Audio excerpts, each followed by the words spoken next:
बुलेटिनच्या सुरुवातीला संपूर्ण महाराष्ट्राला हादरवणारी आणि चिंतेमध्ये पाडणारी बातमी आहे। साताऱ्यामधल्या फलटण उपजिल्हा रुग्णालयामधल्या महिला डॉक्टरनं आत्महत्या केल्यानं खळबळ उडाली आहे। मृत डॉक्टर महिलेवर बीडच्या वडवणी तालुक्यामधल्या कवडगाव बुद्रुक येथे काल रात्री उशिरा अंत्यसंस्कार झालेत। दोषींवर कठोरात कठोर कारवाई करून फाशीची शिक्षा देण्याची मागणी कुटुंबियांनी केली आहे। मृत डॉक्टरनं हातावर सुसाईड नोट लिहिल्यानं अनेक प्रश्नांना वाचा फुटल्या। सुसाईड नोटमध्ये आपल्यावर अनेकदा बलात्कार झाल्याचा धक्कादायक दावा पीडितेनं केलाय। पोलीस उपनिरीक्षक गोपाल बदनेनं 4 वेळा बलात्कार केल्याचं सुसाईड नोटमध्ये लिहिलंय। तसंच दुसरा आरोपी प्रशांत बनकर यानेही मानसिक त्रास दिल्याचं या सुसाईड नोटमध्ये नमूद करण्यात आलंय। दरम्यान या प्रकरणामध्ये दोन्ही आरोपींवर तातडीनं कारवाईचे आदेश मुख्यमंत्र्यांनी दिलेत। पोलीस उपनिरीक्षक गोपाल बदनेचं तत्काळ निलंबन करण्यात आलंय। मात्र बदने आणि बनकर दोघेही फरार असून त्यांच्या शोधासाठी पोलिसांची पथकं रवाना झाली आहेत।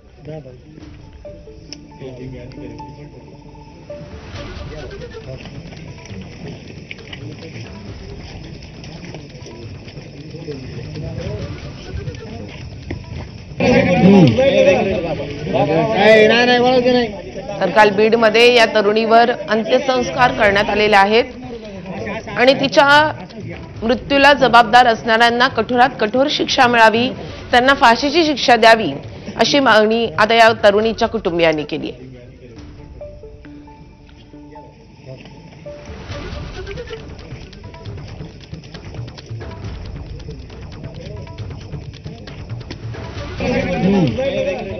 आता या सगळ्या प्रकरणी राजकीय आणि त्यासोबतच पोलीस अधिकाऱ्यांकडून दबाव आल्याचा आरोपही होतोय।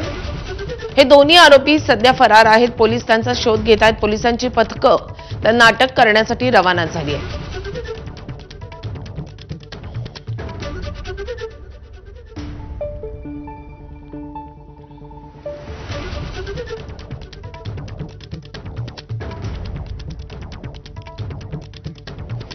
या संदर्भात अधिकचे अपडेट देण्यासाठी आपले प्रतिनिधी विकास माने आपल्या सोबत आहेत। विकास, आता या मृत डॉक्टरच्या कुटुंबियांचं काय म्हणणं आहे, त्यांची काय मागणी आहे? नक्कीच आपण बघतो की काल ही घटना घडल्याच्या नंतर या मृतदेहावरती शवविच्छेदन झालं आणि त्याच्यानंतर जवळपास एक 8 तासांचा हा प्रवास होता आणि त्याच्यानंतर या जी काही डॉक्टर आहेत त्या डॉक्टरवरती त्यांच्या मूळ गावी हे अंत्यसंस्कार जे आहेत ते रात्री उशिरा करण्यात आलेले आहेत। साधारण 1 वाजता अंत्यसंस्कार जे आहेत ते झालेले आहेत आणि या घरातली परिस्थिती जर पाहिली तर अतिशय हालाकीची आहे, कारण की हे संपूर्ण कुटुंब जे आहे ते शेती करतं आणि ही जी डॉक्टर महिला होती तिचा सांभाळ जो आहे तो तुझ्या पूर्ण चुलत्यांनी केलेला होता आणि तिलाच डॉक्टर त्यांनी बनवलेलं होतं। आणि एकंदरीत जर पाहिलं तर आता या संपूर्ण प्रकरणाची सखोल चौकशी झाली पाहिजे, यातील जे काही दोषी असतील त्यांच्यावरती कठोरात कठोर कारवाई झाली पाहिजे अशी देखील मागणी सध्या या ठिकाणी केली जाते आहे। आणि त्याबरोबर तिथले लोकप्रतिनिधी जे आहेत त्यांनी देखील या संपूर्ण प्रकरणाची चौकशी करून SITची देखील मागणी केलेली आहे। आणि निश्चितच आता अंत्यसंस्कार झाल्याच्या नंतर जो पुढचा सावडण्याचा कार्यक्रम जो आहे तो देखील आता त्या गावामध्ये पार पडेल थोड्या वेळामध्ये।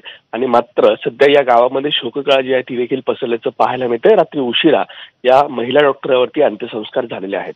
माधवी, विकास, धन्यवाद या सगळ्या सविस्तर माहितीसाठी।